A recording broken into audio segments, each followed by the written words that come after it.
Welcome to Jayanthi's kitchen. ನಾನಿವತ್ತು ಬೇಳೆ ಇಲ್ದಿರ ಹೀರೆಕಾಯಿ ಸಾಂಬಾರು ಮಾಡೋದು ಹೇಗೆ ಅಂತ ತೋರಿಸ್ತೀನಿ. ಹೇಗೆ ಮಾಡೋದು ಅಂತ ನೋಡೋಣ. ಒಂದು ಬಟ್ಲಷ್ಟು ಹೀರೆಕಾಯಿನ ಸಣ್ಣಗೆ ಕಟ್ ಮಾಡಿ ಕುಕ್ಕರ್ಗೆ ಸೇರಿಸ್ಕೊಂಡಿದ್ದೀನಿ. ಒಂದೆರಡು ಟೊಮೊಟೊ ಸೇರಿಸ್ಕೊತಾ ಇದ್ದೀನಿ. ಇದಂತೂ ತುಂಬಾ ರುಚಿಯಾಗಿರುತ್ತೆ. ಒಂದು ದಪ್ಪ ಈರುಳ್ಳಿ ತೊಗೊಂಡಿದ್ದೆ, ಅದರಲ್ಲಿ ಅರ್ಧ ಈರುಳ್ಳಿನ ಸೇರಿಸ್ಕೊತಾ ಇದ್ದೀನಿ. ಇನ್ನು ಅರ್ಧ ಒಗ್ಗರಣೆಗೆ ಇಟ್ಕೊಂಡಿದ್ದೀನಿ. ಒಂದು ಗಡ್ಡೆ ಬೆಳ್ಳುಳ್ಳಿ ಸೇರಿಸ್ಕೊತಾ ಇದ್ದೀನಿ.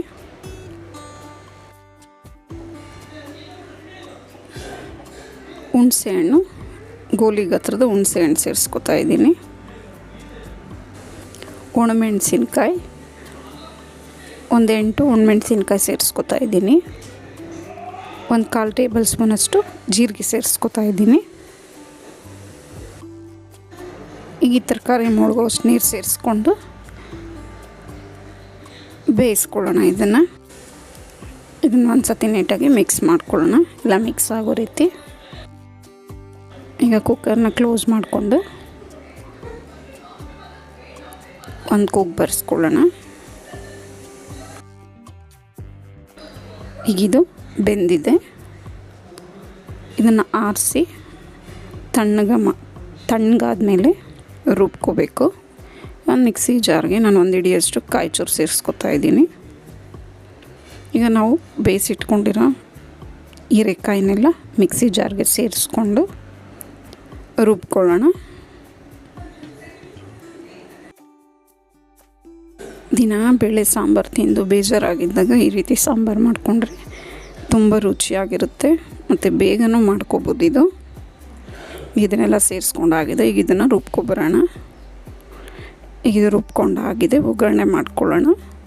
ಒಂದು ಬಟ್ಲು ಇಟ್ಕೊಂಡೋದಕ್ಕೆ ಒಂದು 3 ಟೇಬಲ್ ಸ್ಪೂನಷ್ಟು ಎಣ್ಣೆ ಸೇರಿಸ್ಕೊಳ್ಳೋಣ.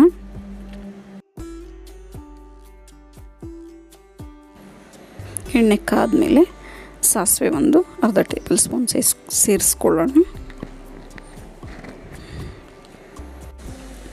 ಕರಿಬೇವು 1 ಟೇಬಲ್ ಸ್ಪೂನಷ್ಟು. ಈಗ ಉಳಿಸಿಟ್ಕೊಂಡಿರೋ ಈರುಳ್ಳಿನ ಒಂದು ಈರುಳ್ಳಿಯಷ್ಟು ಸೇರಿಸ್ಕೊತಾ ಇದ್ದೀನಿ. ಈರುಳ್ಳಿ ಎಲ್ಲ ಚೆನ್ನಾಗಿ ಫ್ರೈ ಮಾಡ್ಕೋಬೇಕು. ಇದಕ್ಕೆ ಕಡಲೆಬೇಳೆನೂ 1 ಟೇಬಲ್ ಸ್ಪೂನ್ ಸೇರಿಸ್ಕೋಬೇಕು. ಎಲ್ಲನೂ ಚೆನ್ನಾಗಿ ಫ್ರೈ ಮಾಡ್ಕೊಂಡಾಗಿದೆ. ಈಗ ನಾವು ರುಬ್ಬಿಟ್ಕೊಂಡಿರೋಂಥ ಮಿಶ್ರಣನ ಇದಕ್ಕೆ ಸೇರಿಸ್ಕೊಳ್ಳೋಣ. ಇದು ತುಂಬ ತೆಳ್ಳಗೆ ಮಾಡಿಕೊಂಡ್ರೆ ಚೆನ್ನಾಗಿರಲ್ಲ. ಒಂದು ಸ್ವಲ್ಪ ಗಟ್ಟಿ ಹದದಲ್ಲೇ ಮಾಡ್ಕೋಬೇಕು. ಅದು ತುಂಬ ರುಚಿಯಾಗಿರುತ್ತೆ.